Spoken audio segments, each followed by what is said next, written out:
The crack of gunfire echoed across the dusty plains as Rebecca Lee watched in horror as three masked men rode off with her wagon, the last possession of value she owned in this world. The year was 1878, and the unforgiving Dakota Territory had just become even more hostile to a woman alone. Rebecca collapsed to her knees in the dirt road, her honey blonde hair falling loose from its pins as tears streaked down her sun-kissed face. Everything she owned was in that wagon. Her mother's silver mirror, the medicine for the sick children in Fort Sullivan, and enough supplies to last her through the coming winter. Without it, she was as good as dead. "Miss, are you hurt?" A deep voice called from behind her. Rebecca turned to see a tall figure silhouetted against the setting sun, seated atop a magnificent chestnut stallion. As he approached, she could make out his features, strong jaw shadowed by a day's worth of stubble, piercing blue eyes that seemed to take in everything at once, and sandy brown hair that curled slightly beneath his wide-brimmed hat. "They took my wagon," she said, her voice trembling with rage and fear. "Everything I own." The stranger dismounted with the fluid grace of a man who'd spent his life in the saddle. "The Blackwell Gang," he said grimly, adjusting the worn leather holster at his hip. "Been terrorizing these parts for months now. You know them?" Rebecca asked, rising to her feet and brushing the dust from her skirts. "Know of them," he corrected, extending a calloused hand. "Thomas Weston. Most folks call me Trace." "Rebecca Lee," she replied, taking his hand briefly. "I need to get that wagon back. It has medicine for Fort Sullivan. Children will die without it." Trace's expression hardened as he gazed in the direction the outlaws had disappeared. "They'll return it empty or not at all," he said, his voice carrying the weight of experience. "That's their way." "Then I'll go after them myself," Rebecca declared, straightening her spine and squaring her shoulders. A hint of admiration flickered in Trace's eyes. "That'd be suicide, Miss Lee." "Then what do you propose, Mr. Weston?" she challenged. Trace studied her for a moment, taking in her determined stance and the fire in her hazel eyes. He'd met few women with such resolve in these harsh territories. "I propose," he said slowly, "that we go after them together." Rebecca's eyes widened. "You would help me?" "What?" Trace's mouth quirked into a half-smile that didn't quite reach his eyes. "Let's just say I've got my own score to settle with the Blackwell Gang." As the sun dipped below the horizon, painting the sky in brilliant hues of orange and purple, Rebecca and Trace made plans. They would set out at first light to track the outlaws to their hideout. For now, they'd make camp by a small creek not far from where they stood. "Can you ride?" Trace asked as he led his horse toward the gathering darkness. Rebecca gave him a withering look. "I was born on horseback, Mr. Weston. My father ran one of the largest horse ranches in Kentucky before the war took everything." "The war took a lot from many," Trace said quietly, and Rebecca sensed there was more to his story than he was willing to share. That night, as they sat by a small fire, Rebecca studied her unexpected companion. His movements were precise, economical, like a man accustomed to conserving energy. The firelight cast shadows across his features, highlighting the small scar that ran through his right eyebrow. "How did you come to be out here alone?" Trace asked, breaking the comfortable silence that had settled between them. Rebecca sipped the strong coffee he'd brewed. "My husband died of fever last winter," she said, the familiar pain dulled now to a persistent ache. "We were homesteading north of here. After he passed, I couldn't manage the land alone." "I'm sorry," Trace said simply. "I was headed to Fort Sullivan to start over," she continued. "My cousin is married to the fort's doctor. I was bringing medical supplies from back east." She paused, her fingers tightening around the tin cup. "Those supplies cost everything I had left." Trace nodded, understanding the gravity of her situation. "We'll get them back."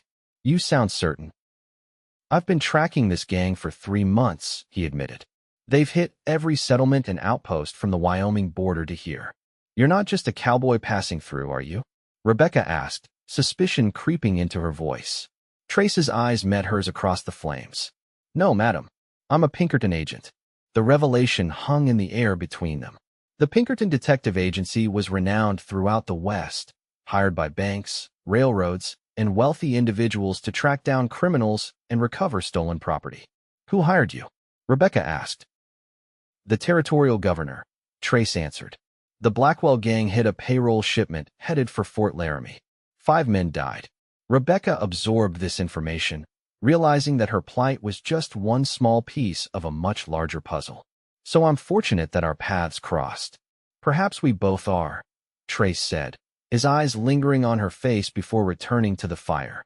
Dawn broke clear and cold over the Dakota plains. Rebecca woke to find Trace already saddled up, studying the horizon with a practiced eye. There's a settlement about 10 miles east of here, he said. We need to get you a horse. I can ride behind you, Rebecca protested, mindful of her dwindling funds. Not where we're going, Trace said firmly. The terrain gets rough, and we'll need to move fast if we catch up to them. The settlement turned out to be little more than a collection of weather-beaten buildings huddled against the vast emptiness of the prairie. A hand-painted sign proclaimed it to be Copper Creek, though Rebecca saw no evidence of either copper or a creek. The livery stable was run by an ancient man with a shock of white hair and eyes clouded by cataracts.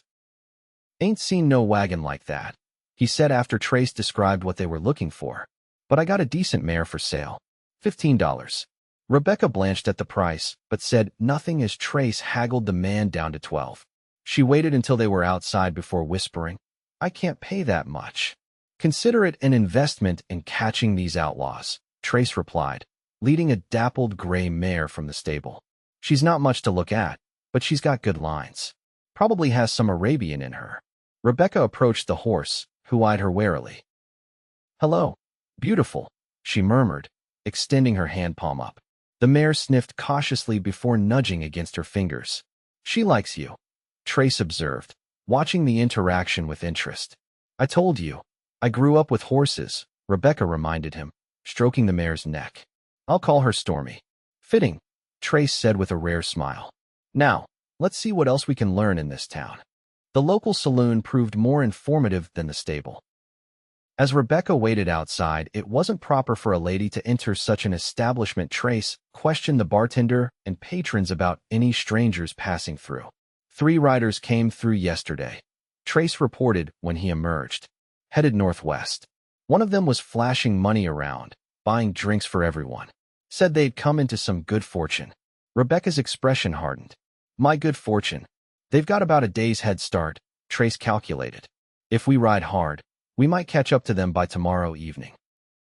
They restocked supplies at the general store, jerky, coffee, ammunition for Trace's rifle and revolver. Rebecca noticed him watching as she carefully counted out coins from a small purse. You don't have to contribute, he said quietly. The agency covers my expenses. I pay my own way, Mr. Weston, she replied firmly. A flicker of respect passed across his face. As you wish, Miss Lee. They rode out of Copper Creek before noon, following a faint trail that led northwest toward the Black Hills. The terrain grew increasingly rugged as the day wore on, with rolling hills giving way to rocky outcroppings and patches of dense pine forest. Rebecca proved to be an excellent horsewoman, keeping pace with Trace without complaint despite the grueling ride. As the sun began to set, they made camp in a sheltered valley, where a small stream provided water for themselves and the horses. You ride well, Trace commented as they shared a simple meal of jerky and hardtack. My father believed girls should ride as well as boys, Rebecca replied. He said there was no point in being gentle with a horse if you couldn't control it. Wise man. He was, she said softly. Until the whiskey took him after we lost everything. Trace nodded, understanding all too well how the war had broken many good men. Get some rest, he advised. Tomorrow will be harder. The night grew cold, and Rebecca found herself shivering despite the fire and the wool blanket Trace had provided. He noticed, of course he seemed to notice everything, and without a word, he moved his bedroll closer to hers, providing a windbreak with his broader frame. Thank you, she whispered, grateful for both his protection and his discretion. Madam, he replied simply, tipping his hat before settling down to sleep. Dawn revealed a landscape transformed by an early frost, the grass sparkling like diamonds in the first light of day. They broke camp quickly and continued northwest, following tracks that Trace could somehow distinguish in the rocky ground though Rebecca could see nothing. By midday, the trail led them into a narrow canyon flanked by towering sandstone walls that glowed red in the sunlight. Perfect place for an ambush, Trace muttered, his hand resting on his revolver. Stay close. Rebecca nudged Stormy closer to Trace's stallion. You think they know we're following? Can't be sure, he replied, scanning the ridges above them. But in my experience, men like that are always looking over their shoulders. They proceeded cautiously through the canyon, every sense alert for danger. The only sounds were the clopping of hooves on stone and the occasional cry of a hawk circling overhead. When the shot came, it echoed like thunder in the confined space. Trace reacted instantly, yanking Rebecca from her saddle and pulling her behind a boulder as a second bullet ricocheted off the canyon wall where she'd been moments before. Are you hit? He demanded, his body shielding hers as he drew his revolver. No, Rebecca gasped, her heart pounding so hard she thought it might burst from her chest. Trace peered around the edge of the boulder, then ducked back as another shot kicked up dust near his head. 2 shooters, he reported, 1 on each ridge. What do we do? When I give the word, I want you to run for that outcropping, he said, pointing to a jumble of rocks about 20 yards ahead. I'll provide covering fire. Rebecca nodded, gathering her courage. Ready. Now, Trace shouted, leaning out and firing 3 rapid shots toward the ridgeline. Rebecca ran, her skirts hiked above her knees, lungs burning as she sprinted for the shelter of the rocks. Bullets pinged off stone around her, but none found their mark.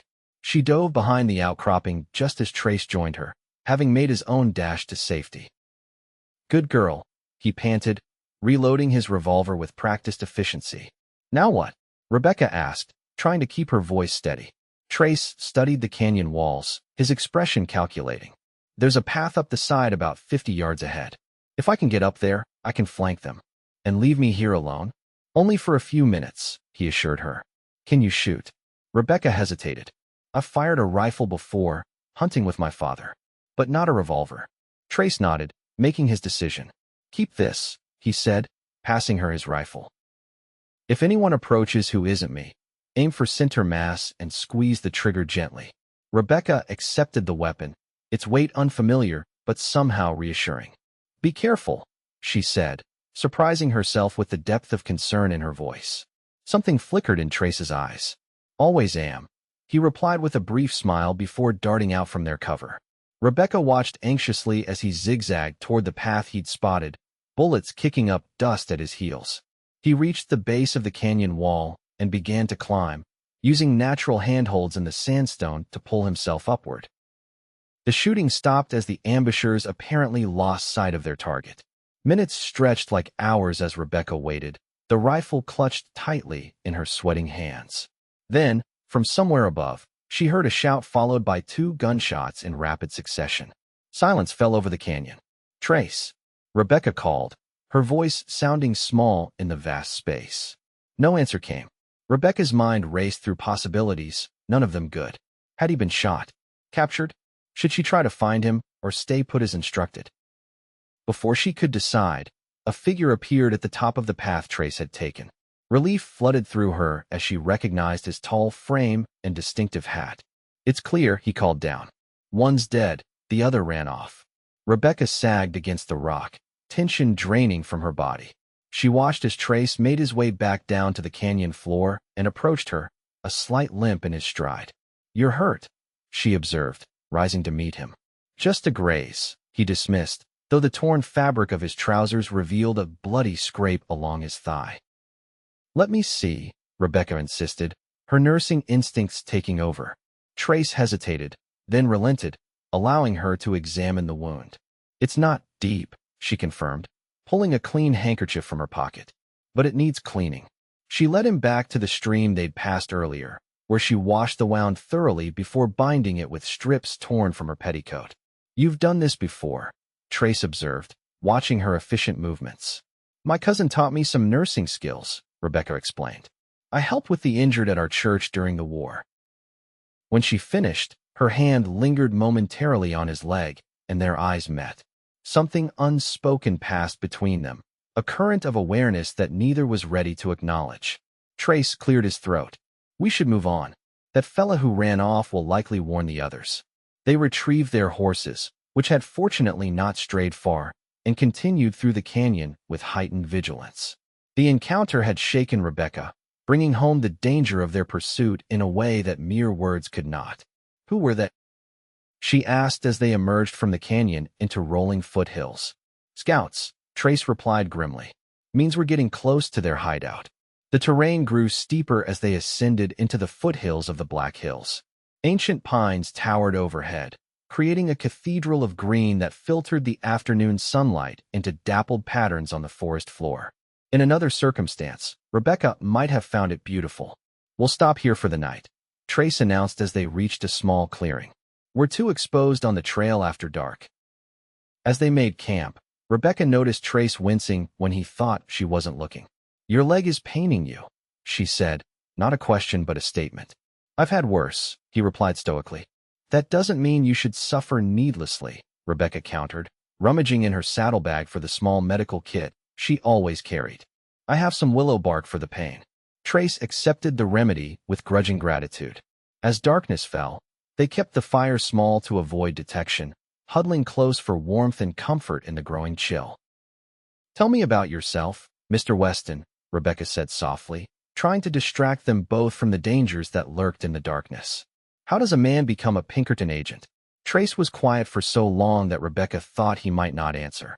When he finally spoke, his voice was low, reflective. "I was a scout for the Union Army during the war," he began. "Afterward, I drifted for a while, taking odd jobs as a ranch hand, sometimes riding shotgun for stagecoaches." He paused, staring into the flames. "I was in Chicago when a bank was robbed. I recognized one of the robbers from my Army days and helped the police catch him. A Pinkerton agent was involved in the case, and he offered me a job." "You must be good at it," Rebecca observed. A humorless smile touched his lips. "Good enough to still be alive." "And the Blackwell Gang? What's your history with them?" Trace's expression closed like a door slamming shut. "That's a story for another time," he said firmly. Rebecca sensed she'd touched on something painful and didn't press further. They passed the rest of the evening in companionable silence, each lost in their own thoughts. The next morning dawned misty and cool. They broke camp at first light and continued their ascent into the hills, the trail growing fainter as they progressed. "Look there," Trace said suddenly, reining in his horse and pointing to a break in the trees ahead. Rebecca followed his gaze and caught her breath. Below them stretched a hidden valley, nestled like a secret between steep ridges. At its center stood a cluster of log buildings, a main cabin, several smaller outbuildings, and what appeared to be a corral containing a dozen or more horses. And there, beside the largest cabin, sat her wagon. "That's it," she whispered. "That's my wagon." Trace nodded, his expression grim. "And that's the Blackwell hideout. I count at least 8 men down there." Rebecca studied the scene, hope warring with apprehension in her heart. "What's our plan?" "We wait," Trace said decisively. "Watch their movements, learn their routines. Tonight, when most of them are asleep or drunk, we'll make our move." They retreated deeper into the forest to make a cold camp, not risking a fire that might give away their position. As the day wore on, they took turns observing the hideout through Trace's field glasses, noting the comings and goings of the outlaws. "That one there," Trace said, pointing to a heavy-set man with a full beard who seemed to be giving orders. "That's Luther Blackwell himself. The other 2 are his brothers, Silas and Ezra." Rebecca's eyes narrowed as she watched the men laughing and drinking, celebrating their ill-gotten gains. "How many innocent people have they robbed? How many have they killed?" "Too many," Trace replied, his tone hard. "But their reckoning is coming." As dusk approached, the outlaws began to gather around a large fire pit in the center of the compound. Bottles were passed around, and raucous laughter echoed up to their hiding place. "Perfect," Trace murmured. "Let them drink themselves stupid." He laid out his plan as darkness fell completely. They would approach from different directions. Trace would create a diversion at the far end of the camp, while Rebecca slipped in to retrieve her wagon. "I don't like the idea of splitting up," Rebecca admitted, fear clutching at her heart. "It's our best chance," Trace insisted. "One person can't handle all of them, and the wagon will make too much noise for a clean getaway if we're both with it." Reluctantly, Rebecca agreed. They waited until the celebration around the fire had devolved into drunken stupor for most of the men, with only 2 remaining alert enough to stand watch. "Ready?"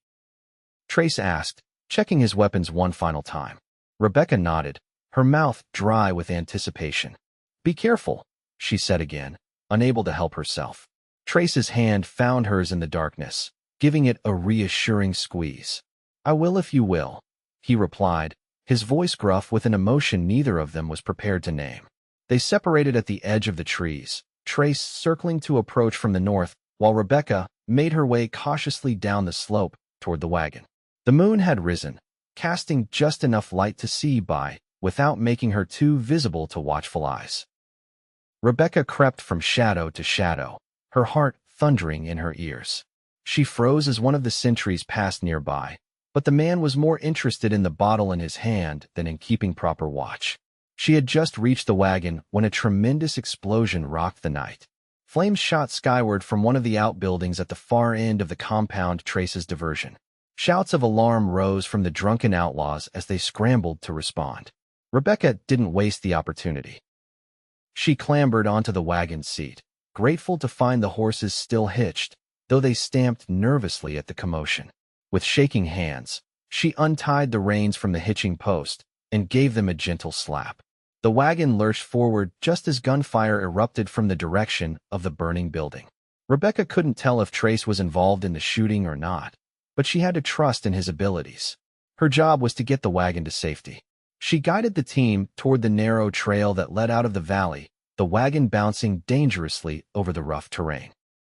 Behind her, the shouting grew more organized as the outlaws realized they were under attack. The wagon, someone yelled. Someone's stealing the wagon. Rebecca glanced back to see two riders galloping in pursuit, their faces twisted with rage in the glow of the flames. She snapped the reins harder, urging the team to greater speed despite the treacherous path. A bullet whizzed past her ear, so close she could feel its passage disturb the air. Another thudded into the wooden seat beside her. Rebecca ducked low, maintaining her grip on the reins as she prayed for deliverance. The answer to her prayer came in the form of two precise shots from the ridge above the trail. One of her pursuers clutched his chest and tumbled from his saddle. The other veered off, seeking cover from the unseen sniper. Trace, she realized with a surge of relief. He'd made it out and was covering her escape.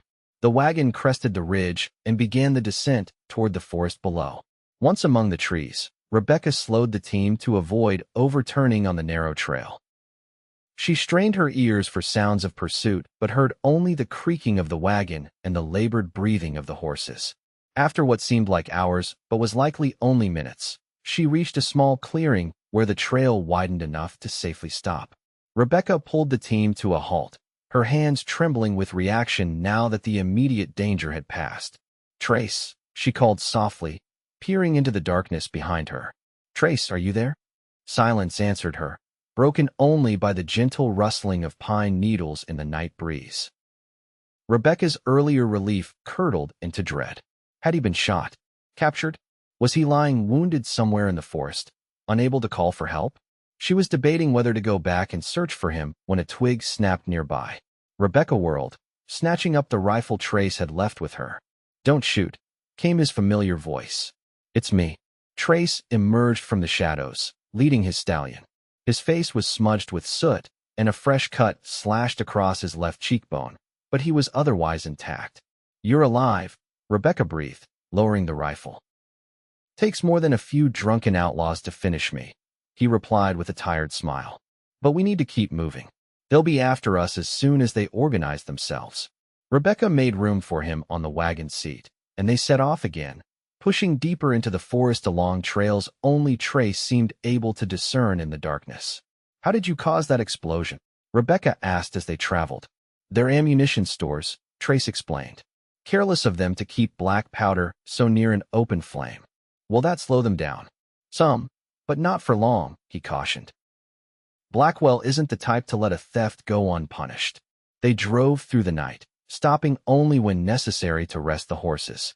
By dawn, they had put considerable distance between themselves and the outlaw camp, emerging from the hills onto the open prairie once more. We should reach Fort Sullivan by nightfall if we keep this pace, Trace said, studying the horizon with practiced eyes. Rebecca nodded, fatigue making her words seem distant and unreal. The medicine will still be in time. She had checked the wagon's contents during one of their brief stops. While some provisions had been consumed by the outlaws, the medicine chest remained untouched, likely because the gang had no use for such sophisticated remedies. As the sun climbed higher, Rebecca found herself fighting to stay awake.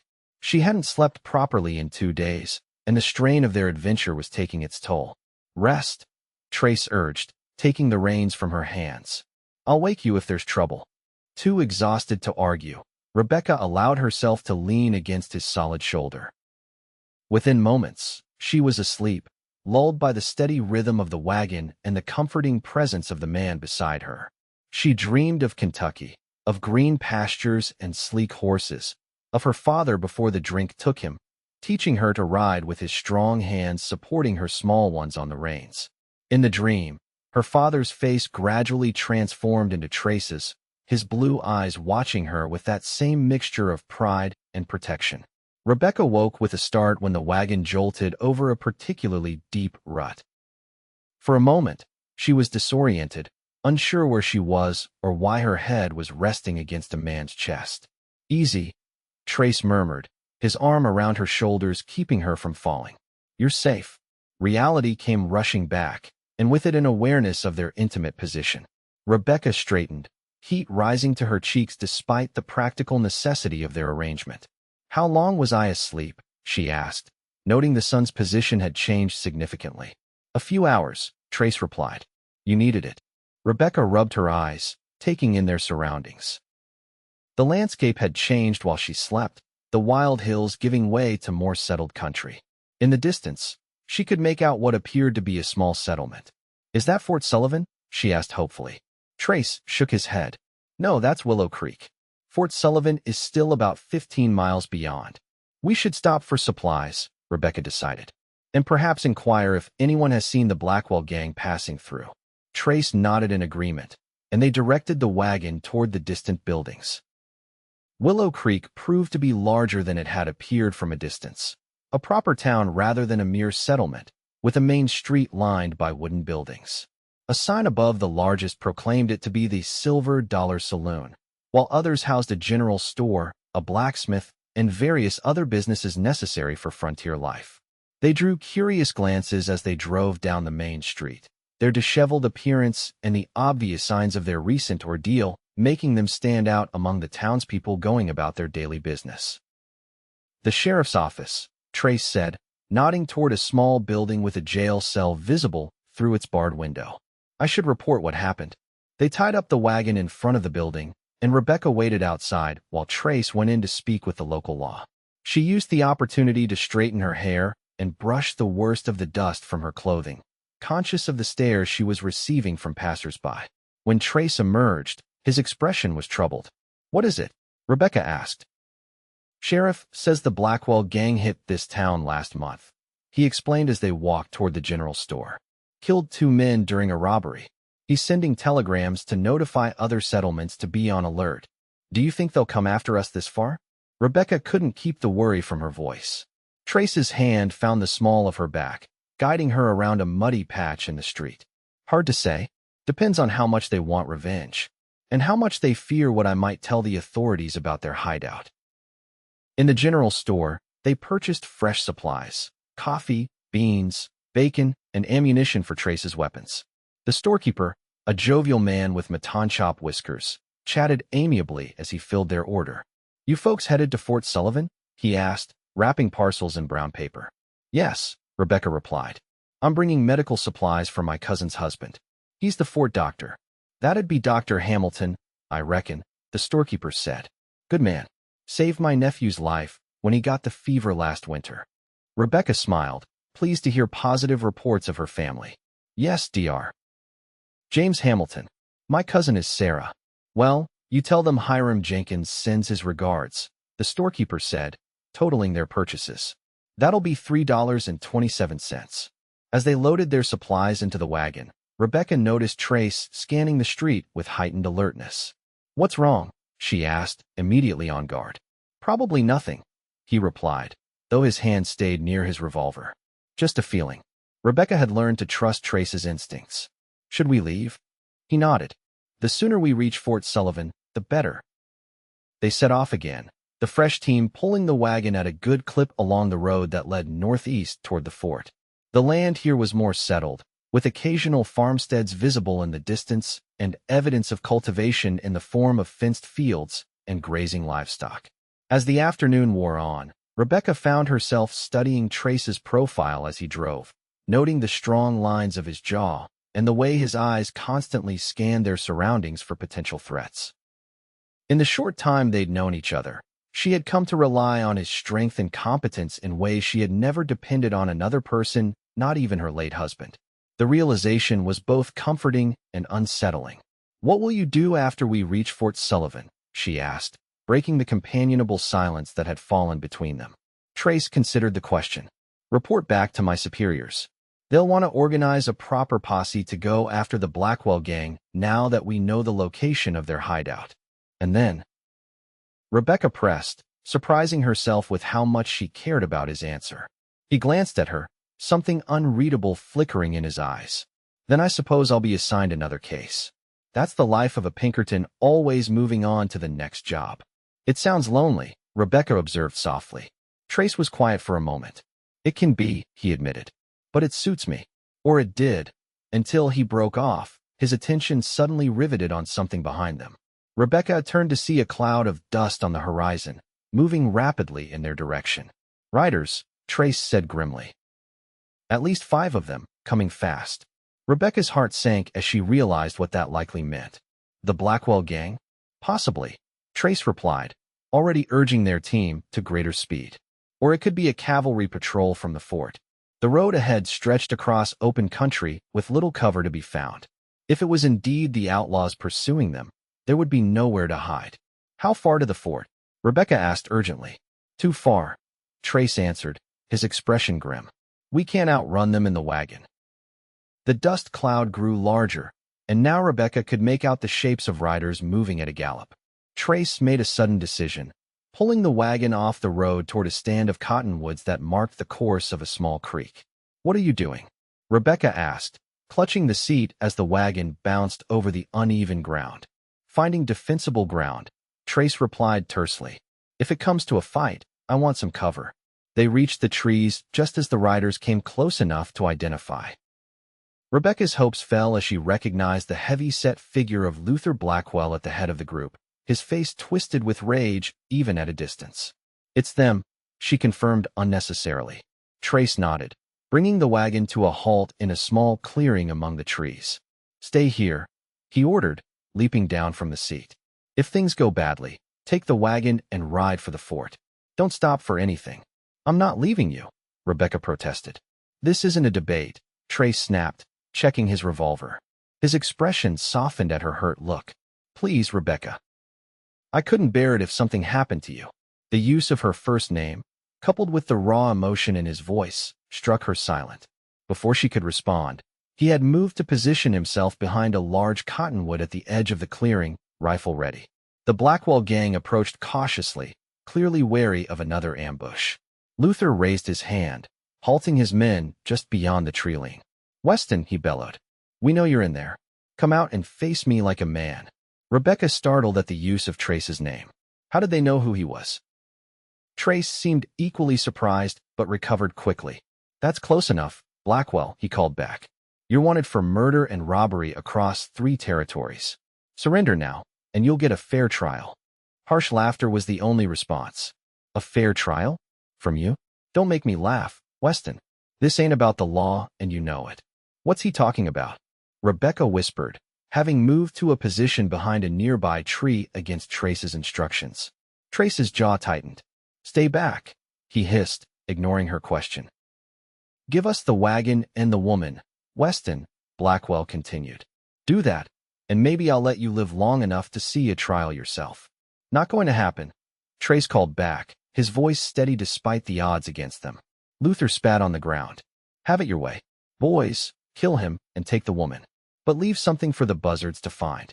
The outlaws spread out, seeking cover among the trees at the edge of the clearing. The first shot came from Trace, striking one of Blackwell's men in the shoulder and spinning him to the ground. After that, all was chaos. Bullets thudded into trees and kicked up dirt as the outlaws returned fire. Rebecca pressed herself against the rough bark of the cottonwood, heart pounding as the battle raged around her. Trace moved with calculated precision, changing position after each shot to avoid giving away his location. 2 more outlaws fell to his accurate fire, but the remaining 3, including Luther himself, continued to advance. A bullet grazed Trace's arm, tearing his sleeve and drawing a thin line of blood. He barely seemed to notice, focused entirely on keeping the outlaws at bay. Rebecca's hands itched for a weapon, for some way to help. Her eyes fell on the rifle Trace had left in the wagon. Decision made, she darted from her cover and ran to the wagon, keeping low to avoid the flying bullets. She had just grasped the rifle when a shadow fell across her. Rebecca looked up to see Silas Blackwell, Luther's younger brother, standing at the edge of the wagon, a cruel smile on his face. "Well, ain't you a pretty thing?" he drawled, reaching for her. Rebecca reacted instinctively, swinging the rifle up and pulling the trigger without conscious thought. The bullet took Silas high in the chest, the impact throwing him backward off the wagon with a look of utter surprise frozen on his face. The sound of the shot drew Trace's attention. He turned to see Rebecca standing in the wagon, rifle still raised, and Silas Blackwell motionless on the ground nearby. In that moment of distraction, a bullet caught Trace in the side, driving him to one knee with a grunt of pain. Luther Blackwell emerged from cover, advancing on the wounded Pinkerton with his revolver aimed at Trace's head. "Should have minded your own business, Weston," Luther snarled. "Just like your brother should have." Rebecca's blood ran cold at the implication. "Brother?" She raised the rifle again, aiming at Luther, but the last outlaw appeared from nowhere, grabbing her from behind and wrenching the weapon from her hands. "Luther," the man called. "I got her." Luther's attention shifted momentarily, giving Trace the opening he needed. Despite his wound, he lunged forward, tackling the outlaw leader around the waist and driving him to the ground. The 2 men struggled for control of Luther's revolver, rolling in the dirt as each sought to gain the upper hand. Rebecca fought against her own captor, stomping hard on his instep and driving her elbow into his ribs when his grip loosened. The man cursed and struck her across the face, sending her sprawling to the ground. Through a haze of pain, Rebecca saw Trace and Luther still wrestling for the gun. With horror, she watched as Luther gained the advantage, forcing the revolver toward Trace's chest inch by agonizing inch. The shot, when it came, was deafening in the sudden silence. Luther Blackwell's eyes widened in surprise. He looked down to see blood spreading across his shirt, not from the revolver still clutched between them, but from a bullet hole in his back. Behind him stood Rebecca, Trace's spare revolver smoking in her hand. She had pulled it from his holster after her attacker fled into the trees. Luther collapsed forward, his weight pinning Trace momentarily before the Pinkerton agent pushed the dead outlaw aside and struggled to his feet. "Rebecca," he gasped, staggering toward her. "Are you all right?" She nodded, too shocked by what she had done to form words. The revolver fell from her numb fingers as Trace reached her, pulling her into his arms despite the pain of his wounds. "You saved my life," he murmured against her hair. "He was going to kill you," Rebecca replied simply. She drew back slightly, looking up into his face. "What did he mean about your brother?" Pain that had nothing to do with his physical wounds crossed Trace's features. "My brother was a Texas Ranger," he explained quietly. "The Blackwell Gang killed him 2 years ago during a bank robbery in El Paso. That's why I joined the Pinkertons to bring them to justice." Understanding dawned in Rebecca's eyes. "That's why you were so determined to help me." Trace shook his head, his hand coming up to gently touch her cheek where a bruise was already forming. "At first, perhaps, but then, it became about protecting you." The tenderness in his touch and the raw emotion in his voice made Rebecca's breath catch. Without thinking, she rose on tiptoe and pressed her lips gently to his. Trace froze for an instant, surprised by her boldness, before responding with a passion that matched her own. His arms tightened around her waist, drawing her closer as the kiss deepened into something that spoke of need and promise and possibility. When they finally broke apart, both were breathing heavily. Trace rested his forehead against hers, his eyes closed as though savoring the moment. "We should get to the fort," Rebecca said reluctantly, aware of his injuries. "You need medical attention." Trace nodded, though he seemed reluctant to release her. What about the last outlaw? The one who ran? Let him go, Rebecca decided. He'll spread the word about what happened to the Blackwell brothers. Maybe that will be enough to break up what's left of the gang. They gathered the bodies of the fallen outlaws and laid them in a row beneath a large cottonwood, covering them with a tarp from the wagon. It wasn't a proper burial, but it was the best they could do under the circumstances. Later, they would send someone from the fort to retrieve the remains. With Trace's wound bandaged as well as Rebecca could manage with their limited supplies, they set off again toward Fort Sullivan. The sun was setting by the time the wooden palisade came into view, silhouetted against the darkening sky. Sentries challenged them at the gate, but upon hearing Rebecca's name and seeing the medical supplies in the wagon, they were quickly admitted and directed to the doctor's quarters. Dr. James Hamilton and his wife, Sarah, welcomed Rebecca with open arms and expressions of relief. They had been worried when she hadn't arrived on schedule and had even sent out search parties looking for her. "We feared the worst," Sarah confessed, embracing her cousin tightly. "Especially with the Blackwell Gang reported in the area. The Blackwell Gang won't be troubling anyone anymore," Trace said, wincing as Dr. Hamilton examined his wound. The fort commander, Colonel William Fletcher, was summoned to hear their report. He listened gravely as Trace explained what had happened, omitting only the personal aspects of their journey.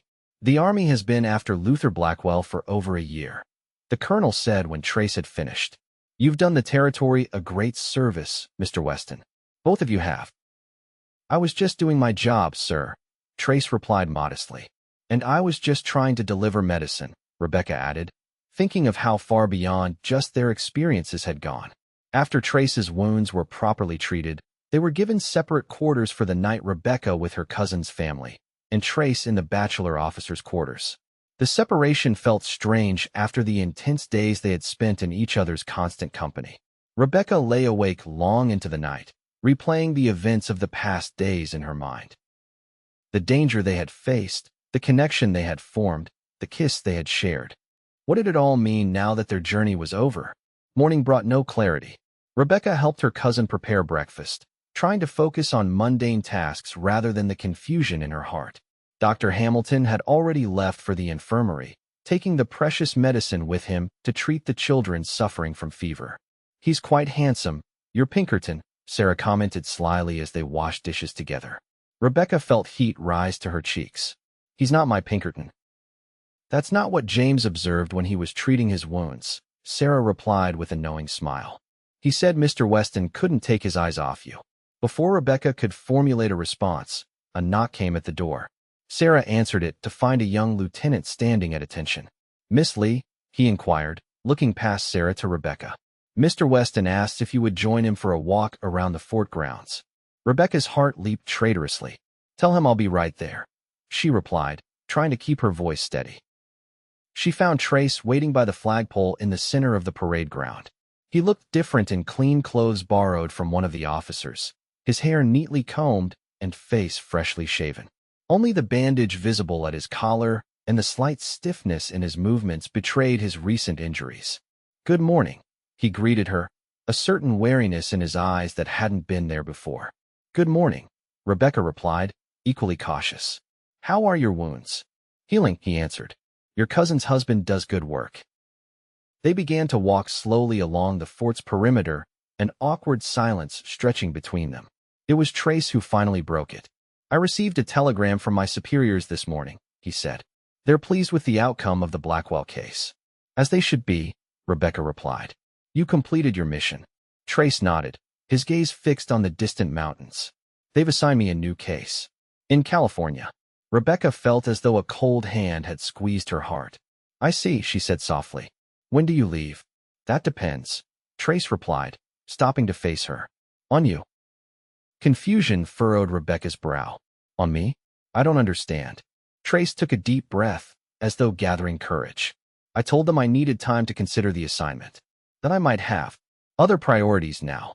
Hope bloomed in Rebecca's chest, but she was afraid to nurture it. "What other priorities?" "Rebecca," Trace said, taking her hands in his. "These past days have been the most dangerous and the most alive I've felt since my brother died. You brought something back to me that I thought was lost forever." "And what is that?" she whispered, hardly daring to breathe. Hope, he answered simply. A reason to stop running from place to place, case to case. A reason to build something lasting. Rebecca's eyes searched his, scarcely able to believe what she was hearing. Trace, we've only known each other for a few days. I know, he acknowledged. And I'm not asking for promises. Just a chance. A chance to see if what we started on the trail could grow into something more. What about California? Rebecca asked, practical concerns intruding despite the joy swelling within her. I told them I'd consider taking the case if they'd allow me to establish a permanent office here at Fort Sullivan, Trace explained. The territory needs law enforcement, and the Pinkertons are expanding westward anyway. Rebecca's breath caught. You'd stay? Here, if you'll give me a reason to, Trace replied, vulnerability plain in his eyes. In answer, Rebecca rose on tiptoe once more and kissed him, pouring all her newfound feelings into the gesture. Trace responded immediately, drawing her close as though he never intended to let her go. Is that a yes? He murmured against her lips when they finally parted.